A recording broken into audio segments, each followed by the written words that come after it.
राज ने स्नेहा मैम के केबिन से बाहर आकर सीधा सुल्लू के पास वो गया। उसे समझ नहीं आ रहा था कि जो कुछ भी उसने सुना था वो सुल्लू को कैसे बताए। सुल्लू ने उसे अपने सामने खड़ा देखा तो थोड़ा चौंक गई। उसने पूछा, क्या हुआ, कुछ काम था क्या? राज ने कहा, नहीं, तुमसे कुछ बात करनी थी। हाँ बोलो, सुल्लू ने कहा। उसे आज राज का व्यवहार थोड़ा अजीब लग रहा था। वो सोच रही थी कि इसे आज क्या हुआ है। राज अभी भी सोच रहा था कि बात शुरू कहां से करे। उसे सोचता देख सुल्लू ने कहा, क्या हुआ, कहां खो गए? बोलो ना, क्या बोलना था? सुल्लू, मैंने तुम्हारी और स्नेहा मैम की बात सुनी। राज ने थोड़ा हिचकिचाते हुए कहा। ये सुनकर सुल्लू ने थोड़ा मुंह बनाते हुए गुस्से से कहा, तो इसमें क्या नई बात है? तुम तो हमेशा ही मेरी जासूसी करते रहते हो। वैसे भी ये पहली बार नहीं है जब तुमने हमारी बातें सुनी है। सुल्लू को गुस्से में देख राज और भी डर गया और सोचने लगा कि वो जो बोलने आया है वो उसे बोलना चाहिए या नहीं। फिर उसने सोचा कि उसे कम से कम एक कोशिश तो करनी ही चाहिए। उसने कहा, सुल्लू, तुम मुंबई जाकर फैशन डिजाइनिंग का एडवांस कोर्स करना चाहती हो ना? चाहती हूं नहीं, चाहती थी। स्नेहा मैम ने मेरा वक्त और पैसा दोनों बचा दिया, वरना। खैर, तुम्हें इस सबसे क्या मतलब? सुल्लू ने कहा। ऐसी बात नहीं है सुल्लू, ये एडवांस कोर्स वाकई में बहुत अच्छा है। मेरे एक दोस्त की कजन ने भी ये कोर्स किया है। उसने बताया कि इसमें फैशन की कई बारीकियां सीखने को मिलती हैं। यही नहीं, ये कोर्स हमें इंटरनेशनल फैशन का भी नॉलेज देता है। और भी कई सारे बेनिफिट्स हैं, जैसे मुंबई में लगभग सारे बड़े सेलिब्रिटी डिजाइनर्स रहते हैं जो कई बार इस इंस्टीट्यूट में एज अ गेस्ट लेक्चर आते रहते हैं। वो सचमुच सीखने के लिए बहुत अच्छी जगह है। और ये कोर्स करने के बाद तो तुम्हारा करियर अलग ही लेवल पर होगा। आई थिंक तुम्हें जाना चाहिए। एक बार फिर से इस बारे में सोचो।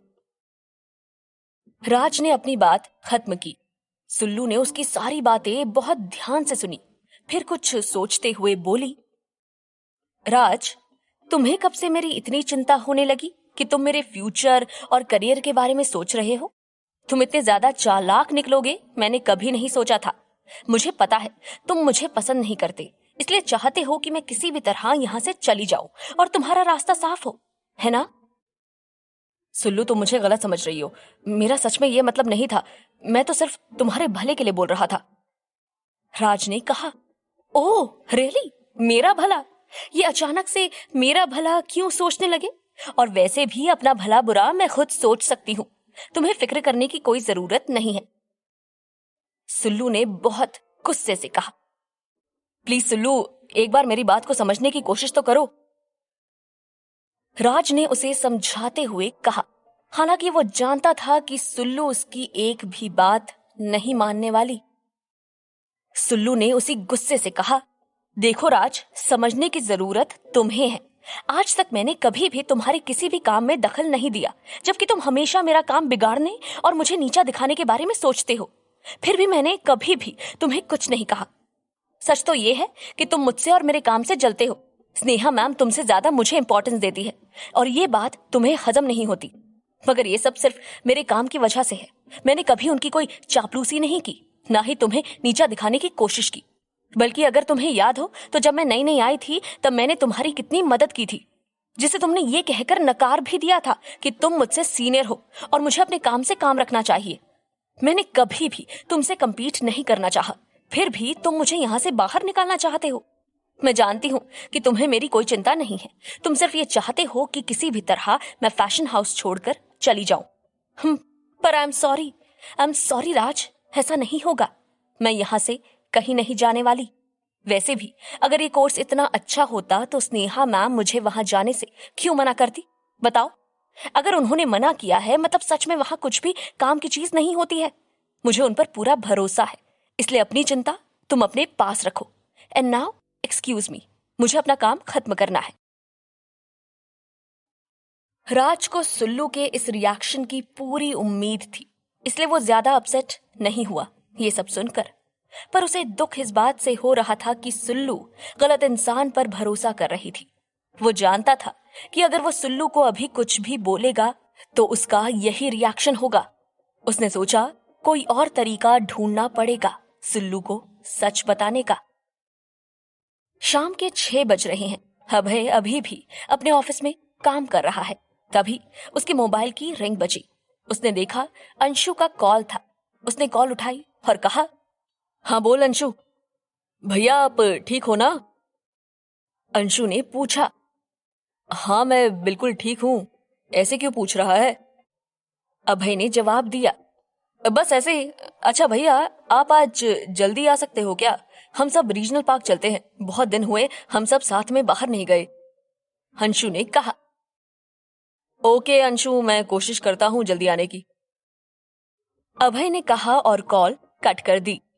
अभय सोच रहा था कि आज की पूरी शाम वो अपने परिवार के साथ बिताएगा ताकि उसके घर वालों को उसे लेकर कोई टेंशन ना हो। अभय ने अपना काम वाइंड अप किया और घर के लिए निकल गया। सुल्लू भी घर के लिए निकलने वाली थी। तभी स्नेहा ने उसके पास आकर कहा, सुल्लू कल अग्रवाल जी के साथ मीटिंग है, तू भी मेरे साथ चलना। अग्रवाल जी इंदौर के नामी लोगों में से एक है। अगर ये प्रोजेक्ट हमने सक्सेसफुली हैंडल कर लिया ना तो हमारे फैशन हाउस की रेपुटेशन के लिए बहुत ज्यादा अच्छा होगा। It will be a big success for me, I mean for us. उनके यहाँ शादी में सारे वेल नोन पर्संस आएंगे। हमारे लिए सच में ये बहुत बड़ा मौका होगा। इसलिए कैसे भी करके हमें ये असाइनमेंट हमें लेना ही है और इसे सक्सेसफुली कंप्लीट भी करना है। और तेरे बिना तो ये पॉसिबल नहीं है। इसलिए मैं चाहती हूँ तू भी इस मीटिंग में चले ताकि सारी डिस्कशंस तेरे सामने ही हो। जी मैम, श्योर, सुल्लू ने जवाब दिया और मन ही मन सोचने लगी स्नेहा मैम उसके बारे में कितना सोचती है। उसने स्नेहा मैम को बाय कहा और घर की ओर चल दी। आज वो बहुत खुश थी। वो स्नेहा की बहुत ज्यादा इज्जत करती थी और उन्हें अपना इंस्पिरेशन मानती थी। जब भी स्नेहा उसकी तारीफ करती थी तो सुल्लू को खुद पर बहुत प्राउड फील होता था और वो बहुत खुश हो जाती थी। ये सब सोचते हुए वो घर पहुंच गई थी। डिनर करने के बाद वो अपने कमरे में गई और बेड पर लेटकर मोबाइल चेक करने लगी।